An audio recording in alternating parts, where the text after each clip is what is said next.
নমস্কার বন্ধুরা, আজকের রেসিপি কুরকুরে ভিন্ডি।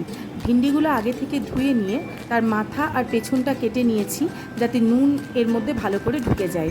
তার মধ্যে দিয়ে দিয়েছি লবণ, আর দিয়ে দিয়েছি গোলমরিচের গুঁড়ো, আর দিয়ে দিয়েছি লেবুর রস দিয়ে ভিন্ডিগুলো ভালো করে হাত দিয়ে মাখিয়ে নিয়েছি। অন্যদিকে এর জন্য একটা ব্যাটার তৈরি করেছি, সেই ব্যাটারের মধ্যে এক এক করে আমি উপাদানগুলো দিচ্ছি। আমার ভিডিও আপনাদের কেমন লাগে অবশ্যই কমেন্টে জানাবেন।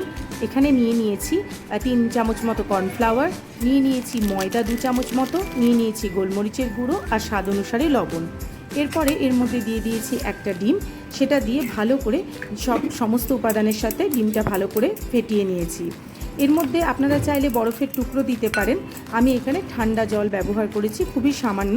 ব্যাটারটা খুব পাতলাও হবে না আবার খুব পুরুও হবে না, মিডিয়াম মাপেরই হবে ব্যাটারটা। দিয়ে দিয়েছি বেকিং সোডা আর বেকিং পাউডার 1/2 চামচের থেকে কম, আপনারা আপনাদের পরিমাণ মতো নেবেন। তারপরে আমার ব্যাটার এখানে রেডি হয়ে গিয়েছে। এরপরে এর মধ্যে যে ভেন্ডিগুলো আমি নুন গোলমরিচ মাখিয়ে রেখেছিলাম সেগুলো এই ব্যাটারের মধ্যে দিয়ে এরকমভাবে চামচে করে তুলে নিয়ে সাদা তেলে গ্যাসের আঁচ কমিয়ে কিন্তু ভাজবো, যাতে ভেতরের ভিন্ডিটা সেদ্ধ হয়ে যায়।